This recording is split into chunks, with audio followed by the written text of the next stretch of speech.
ঢাকা মহানগর পুলিশের গোয়েন্দা বিভাগের সাবেক অতিরিক্ত উপকমিশনার এবং বর্তমানে অতিরিক্ত পুলিশ সুপার মোহাম্মদ গোলাম সাকলাইনকে বাধ্যতামূলক অবসরে পাঠানোর চূড়ান্ত সিদ্ধান্ত নিয়েছে সরকার। চিত্রনায়িকা পরিমণির সঙ্গে তার অনৈতিক সম্পর্কের অভিযোগ তদন্তে প্রমাণিত হওয়ায় এই কঠোর প্রশাসনিক পদক্ষেপ নেওয়া হচ্ছে বলে সংশ্লিষ্ট সূত্রে জানা গেছে। স্বরাষ্ট্র মন্ত্রণালয় সূত্র জানায়, তাকে বাধ্যতামূলক অবসরে পাঠানোর জন্য প্রস্তুত করা প্রজ্ঞাপনের সারসংক্ষেপে ইতিমধ্যে স্বরাষ্ট্রমন্ত্রীর স্বাক্ষর সম্পন্ন হয়েছে। এখন তা প্রধানমন্ত্রীর কার্যালয় হয়ে রাষ্ট্রপতির দপ্তরে পাঠানো হবে। রাষ্ট্রপতির অনুমোদনের পর আনুষ্ঠানিক প্রজ্ঞাপন জারি করা হবে।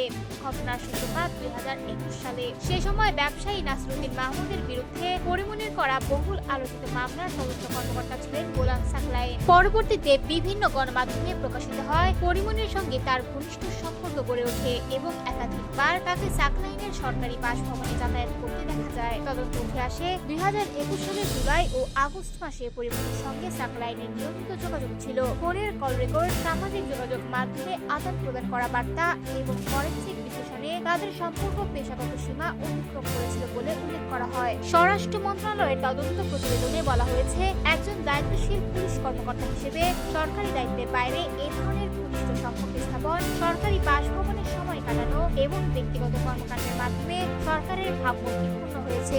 সরকারি কর্মচারী শৃঙ্খলা ও আপিল বিধিমালা অনুযায়ী অসদাচরণের অভিযোগ প্রমাণিত হওয়ায় তার বিরুদ্ধে গুরুদণ্ড হিসেবে বাধ্যতামূলক অবসরের সিদ্ধান্ত নেওয়া হয়েছে। তবে এ বিষয়ে গোলাম সাকলাইন কিংবা পরিমণির কোনো বক্তব্য এখনো পাওয়া যায়নি।